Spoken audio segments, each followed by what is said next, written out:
अगर कभी गरीबी नहीं भोगना चाहते तो हंस और हंसनी की ये तीन बातें गौर से समझ लो। एक गांव में एक बहुत ही गरीब साधु रहता था। उसके घर में एक विशाल पीपल का वृक्ष था। उस वृक्ष पर एक हंस हंसनी का जोड़ा रहता था। वे दोनों पति पत्नी बहुत ही बुद्धिमान थे और वह साधु भी बड़ा ही सीधा साधा और सच्चा इंसान था। वह बेचारा गरीबी का जीवन जी रहा था, ठीक से परिवार का पालन पोषण भी नहीं कर पाता था।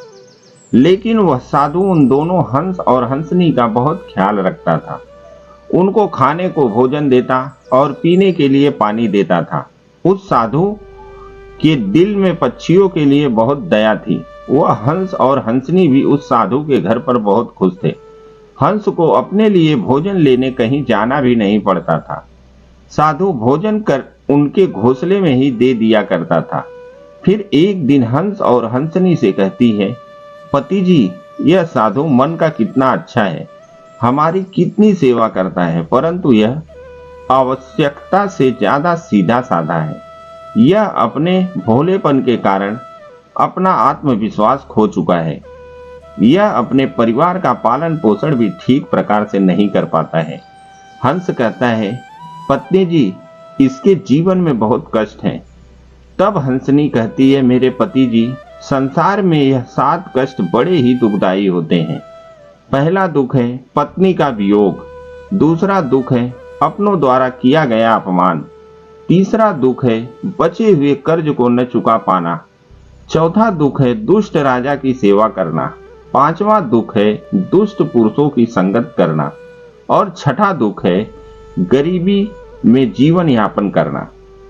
इन दुखों के कारण मनुष्य का शरीर बिना अग्नि के ही जलता रहता है। साधु को अत्यंत चिंतित और लाचार देखकर एक दिन हंस और हंसनी ने आपस में विचार किया कि हमें साधु महात्मा की कुछ मदद करनी चाहिए। बेचारे साधु हमारे लिए इतना करते हैं, सारे पक्षियों की इतनी सेवा करते हैं, इसके बदले में हमें इसके लिए कोई काम धंधे का इंतजाम करना चाहिए ताकि इसका और इसके परिवार का जीवन सुख से व्यतीत हो सके। रात भर सोचने के बाद अगले दिन हंस और हंसनी ब्राह्मण से कहते हैं, हे साधु देवता, आप राजा के पास चले जाओ और राजा से कहना कि वह अपने यहाँ तुम्हें काम पर रख ले और जिस समस्या को कोई नहीं सुलझा पाएगा उस समस्या को तुम सुलझा दोगे और वेतन के रूप में राजा से रोज 200 स्वर्ण मुद्राएं मांग लेना। साधु कहने लगा, हे पक्षियों, इतनी मुझ में काबिलियत कहाँ है जो मैं राजा की समस्या का समाधान कर पाऊं। खैर, तुम दोनों मुझे कहते हो तो मैं चला जाता हूँ। हंस और हंसनी के कहने से वह गरीब साधु राजा के दरबार में पहुंच गया और जैसा जैसा दोनों पक्षियों ने उसे समझाया, साधु ने राजा से वैसा वैसा ही कह दिया और हर रोज वेतन के रूप में 200 स्वर्ण मुद्राएं भी मांग ली। राजा कहने लगा, साधु जी जानते हो, 200 स्वर्ण मुद्राएं हमारे यहाँ मंत्री को भी नहीं मिलती और तुम हमसे 200 स्वर्ण मुद्राएं पाना चाहते हो। साधु ने सिर झुकाकर उत्तर दिया, हाँ महाराज, 200 स्वर्ण मुद्राएं से कम नहीं लूंगा। उधर मंत्री ने साधु को देखा कि उसका रंग सांवला है, शरीर बहुत कमजोर है, मैले कुचैले फटे पुराने वस्त्र हैं, सिर पर फटी हुई पगड़ी बंधी हुई है। उसका चेहरा बता रहा था कि वह साधु बहुत ही गरीब है। फिर भी मंत्री को न जाने क्या सूझी। उसने राजा से कहा, महाराज, इसे आप 200 स्वर्ण मुद्राएं वेतन में रख लीजिए। यह साधु गरीब तो है, पर जब 200 स्वर्ण मुद्राओं से कम में नहीं मान रहा है तो जरूर इसमें कोई ना कोई काबिलियत जरूर होगी। राजा बोला, मंत्री जी, यदि मैं इसे 200 स्वर्ण मुद्राओं में रोज पर रख लूंगा तो क्या दूसरों के साथ अन्याय नहीं होगा? हमारे पुराने दरबारी इतने रुपए नहीं पाते हैं। मंत्री ने फिर कहा, महाराज, साधु यदि 200 स्वर्ण मुद्राएं पाने की जिद कर रहा है तो जरूर कोई ना कोई विशेष बात इसमें होगी। इसके चेहरे को देखकर किसी निष्कर्ष पर मत पहुंचिए। मंत्री के बार बार आग्रह करने पर राजा ने साधु को अपने यहाँ रख लिया। फिर शाम को राजा ने उस साधु को 200 स्वर्ण मुद्राएं दे दी। 200 स्वर्ण मुद्राएं लेकर वह साधु अपने घर आया और वह मुद्राएं उसने अपनी पत्नी के हाथ में थमा दी। उसकी पत्नी ने आज पहली बार इतना धन देखा था। उसकी आंखें फटी की फटी रह गई और कहने लगी, आप इतनी स्वर्ण मुद्राएं कहां से लाए हो? साधु ने कहा, देखो, डरने की कोई आवश्यकता नहीं है। यह मुद्राएं कहीं से चुरा कर नहीं लाया हूं। मैं इन दोनों हंस और हंसनी के कहने से आज राजा के दरबार में गया था और राजा से 200 स्वर्ण मुद्राएं वेतन रोज पाने वाला काम मांग लिया। फिर मंत्री की सिफारिश पर राजा ने मुझे रख लिया। लेकिन मैं यह सोचकर हैरान हूं कि राजा ने रख तो लिया, परंतु कभी कोई ऐसा काम आ गया तो मैं उसे हल कैसे करूंगा? तभी हंस ने हंसते हुए कहा, साधु देवता, घबराइए मत, देने वाला तो ईश्वर है। जब वह देता है तो छप्पर फाड़ कर देता है। जब उसने दिया है तो समाधान भी वही बताएगा। आज साधु को उन दोनों हंस और हंसनी के फैसले पर बहुत खुशी हो रही थी। अब तो हर रोज साधु को राजा के दरबार से 200 स्वर्ण मुद्राएं मिलने लगी। साधु वह मुद्राएं लाकर अपनी पत्नी को दे दिया करता। साधु की पत्नी ने पहले तो उन मुद्राओं से अपनी रोजमर्रा की जरूरत को पूरा किया और बचे हुए पैसे को ब्राह्मण और ब्राह्मणी ने हंस और हंसनी को दे दिया और कहा कि इन मुद्राओं पर तुम्हारा भी अधिकार है। फिर उन स्वर्ण मुद्राओं को हंस और हंसनी परोपकार के कार्यों में लगाने लगे। वह उन मुद्राओं से गरीबों को खाना खिलाने लगे, जंगल में रहने वाले पशुओं के लिए पानी की व्यवस्था करते और धीरे धीरे उन दोनों पति पत्नी ने साधु की सहायता से एक पाठशाला खुलवा दी ताकि गरीब लोगों के बच्चे जो पैसों की कमी के कारण पढ़ नहीं पाते वह भी पढ़ सकें। अक्सर बहुत से गरीब बच्चों का भविष्य भी गरीबी के कारण सिमट कर रह जाता है। उनके अंदर की उठने वाली योग्यता को धन न होने के कारण पंख नहीं मिल पाते हैं, इसलिए योग्य होने पर भी वे लोग बस लाचार और बेबस बनकर रह जाते हैं। हंस और हंसनी ने उन रुपयों से नगर के हर एक भूखे और बेबस की सहायता की। उधर राजमहल में साधु को देखकर दूसरे दरबारी उससे जलने लगे। वे हमेशा सोचते रहते थे कि मंत्री की मूर्खता के कारण यह साधु रोज 200 स्वर्ण मुद्राएं ले जाता है और राजा साहब ने अभी तक इससे कोई 200 स्वर्ण मुद्राओं वाला काम भी नहीं लिया। फिर एक दिन ऐसा हुआ कि उस साधु की परीक्षा का समय भी आ गया। राजा के दरबार में एक दूसरे देश के राजा का दूतक आया और उसने कहा, महाराज, यदि आप हमारे 2 प्रश्नों का सही सही उत्तर देंगे तो हमारे महाराज आपको हमारा आधा राज्य दे देंगे, नहीं तो आपको अपना आधा राज्य देना पड़ेगा। और यदि आपने उनके इस प्रस्ताव को ठुकराया तो वह आप पर आक्रमण कर देंगे। उस दूत की बात सुनकर राजा बड़ी चिंता में पड़ गया कि अगर दूसरे राजा की बात नहीं मानी तो व्यर्थ में ही रक्तपात होगा। फिर यह सोचकर राजा ने दूत से कहा कि तुम अपने राजा के दोनों प्रश्न हमें बताओ। इतना कहते ही दूत ने एक पालकी मंगवाई। उस पालकी में 3 मूर्तियां रखी हुई थी। वह तीनों मूर्तियां संगमरमर की पत्थरों से बनी हुई थी। तीनों मूर्तियां देखने में बिल्कुल ही एक जैसी लगती थी। दूत ने कहा, महाराज, हमारे महाराजा का पहला प्रश्न है कि इन तीनों मूर्तियों में श्रेष्ठ मूर्ति कौन सी है?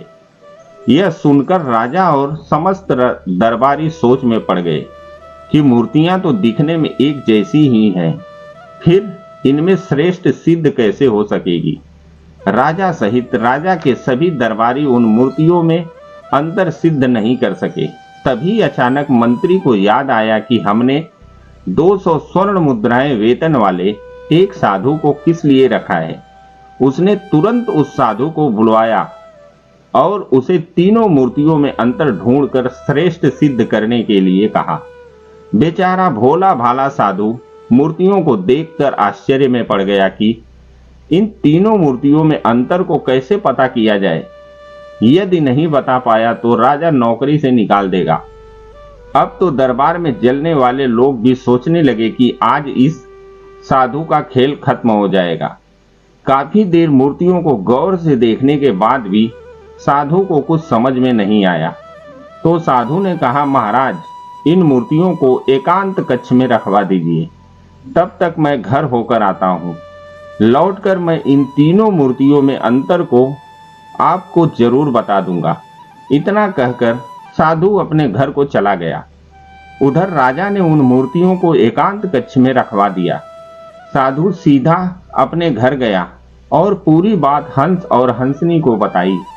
यह बात सुनकर हंस ने कहा, साधु देवता, जब तीनों मूर्तियां दिखने में एक जैसी हैं तो अंतर जरूर उनके अंदर होगा। तुम एक काम करना, एक पतला सा तार उन मूर्तियों के कान में डालना। वह तार कहाँ निकलता है यह बात आकर मुझे बताना, मैं आपको उनका अंतर समझा दूंगा। अब तो साधु तुरंत राजमहल में गया और मूर्तियों के पास गया और एक पतला सा तार उनके कान में डालकर देखने लगा। पहली मूर्ति के कान में तार डाला तो वह तार दूसरे कान से बाहर निकल गया। फिर दूसरी मूर्ति के कान में तार डाला तो वह मुंह से बाहर निकल गया। फिर तीसरी मूर्ति के कान में तार डाला तो वह तार बाहर ही नहीं निकला। साधु ने पूरी बात आकर हंस को बताई। तब हंस ने उसे समझाया कि मूर्ति के कान के छेद आर पार हैं। इसका अर्थ है कि वह एक कान से सुनते हैं और दूसरे कान से निकाल देती है, और दूसरी मूर्ति कान से सुनकर मुंह से निकाल देती है, और तीसरी मूर्ति कान से सुनकर उस बात को पेट में दबा कर रखती है। यही तीसरी मूर्ति उन तीनों में से श्रेष्ठ है। जो मनुष्य सबकी सुनकर उसे अपने अंदर रखता है, उसे किसी से कहता नहीं और समय आने पर इसको उपयोग में लाता है, वही मनुष्य बुद्धिमान माना जाता है। हंस ने जैसा बताया साधु ने वैसा ही जाकर राजा को बता दिया। फिर दूसरे देश का राजा इस उत्तर से बहुत संतुष्ट हुआ। साधु के जीत के सभी दरबारी भी बहुत प्रसन्न हुए और साधु की जय जयकार करने लगे। तभी उस दूत ने दूसरा प्रश्न रखा कि ऐसा व्यक्ति कौन है जो एक तो मृत से जीवित रहता है और दूसरा जीवित रहने से जीवित रहता है। साधु प्रश्न सुनकर फिर भागकर हंस और हंसनी के पास गया। इस बार हंसनी ने बताया कि हे साधु देवता, इसका उत्तर एक तो आप हैं और एक वैद है। जब व्यक्ति मर जाता है तो मरने वाले के अंतिम संस्कार से लेकर श्राद्ध कर्म तक के कार्य करके ब्राह्मण ही दक्षिणा लेकर अपनी जीविका चलाता है, और वैद्य मृत्यु की ओर जाने वाले बीमार लोगों को जीवित रखता है और अपना पेट भरता है। साधु ने यही उत्तर जाकर राजा के सामने रख दिया। पूरे दरबार में साधु की जय जयकार होने लगी। फिर शर्त के अनुसार राजा को आधा राज्य मिल गया। पूरे नगर में साधु की इज्जत बढ़ गई। फिर एक दिन राजा ने सोचा कि साधु प्रश्न सुनकर अपने घर क्यों जाता था, जरूर कुछ तो कारण था। राजा के पूछने पर साधु ने बताया कि उसके घर के बाहर एक पीपल का पेड़ है। उस पेड़ पर एक हंस और हंसनी का जोड़ा रहता है। वे दोनों पति पत्नी बहुत बुद्धिमान हैं। उनके कहने पर ही मैं आपके यहाँ नौकरी कर रहा हूँ, और उन दोनों ने ही इन प्रश्नों के उत्तर मुझे बताए हैं। यह सुनकर राजा भी बड़ा खुश हुआ। राजा ने दोनों पति पत्नी को अपने महल में बुलवाया और उनसे पूछा, हे पक्षियों, तुमने यह ज्ञान कहाँ से प्राप्त किया है? तब दोनों पक्षियों ने मुस्कुरा कर जवाब दिया, महाराज, हमने यह ज्ञान इसी साधु महात्मा से पाया है जिनके घर में हम रहते हैं। यह साधु महात्मा बहुत ही विद्वान हैं। इन्होंने शास्त्रों का बहुत अध्ययन किया है। जब यह साधु जी शास्त्रों का अध्ययन करते थे तो हम पेड़ पर बैठे बैठे सुनते थे। यह इन्हीं की कृपा का फल है। महाराज, यह साधु महात्मा बहुत ही सीधे साधे हैं। इनमें आत्मविश्वास की कमी थी। यह जीवन भर अपने सीधेपन से गरीबी का दुख भोगते रहे। इस बार इन्होंने हमारी सलाह मानी और यह सफल हो गए। राजा कहने लगा, हे पक्षियों, मुझे तुम पर बहुत गर्व है। तुमने एक लाचार साधु महात्मा का मान बढ़ाया है, साथ ही साथ इस राष्ट्र का नाम रोशन किया है। मांगो, तुम क्या मांगना चाहते हो? तब हंस कहता है, महाराज, मैं चाहता हूं कि हमारे नगर में सभी जीव जंतुओं का जीवन सुखमय हो और कोई भी पक्षी या कोई भी जानवर भूख या प्यास के कारण न मरे। हंसनी कहती है, महाराज, मैं चाहती हूँ कि हमारे राज्य में बेटों की तरह ही बेटियां भी शिक्षा प्राप्त करें। कहते हैं, जहाँ नारी अज्ञानता के अंधकार में भटकती है, वहाँ पर कभी सुख शांति नहीं आ सकती। नारी अपनी संतान की गुरु होती हैं। यदि वह शिक्षित होंगी तो उसकी संतान भी शिक्षित होगी। हंस और हंसनी के कहने पर राजा ने अपने राज्य में नारी शिक्षा और जीव जंतुओं की सेवा को बढ़ावा दिया। कहते हैं, जिस तरह सुंदर से सुंदर फूल भी बिना सुगंध के व्यर्थ है, उसी प्रकार मनुष्य चाहे कितना ही रूपवान हो, यौवन से भरपूर हो, बलवान हो, बड़े कुल में पैदा हुआ, स्त्री हो या पुरुष हो, विद्या के बिना दूसरों के प्रति, जीव जंतुओं के प्रति दया के बिना सब व्यर्थ है। उसकी कोई शोभा नहीं होती है।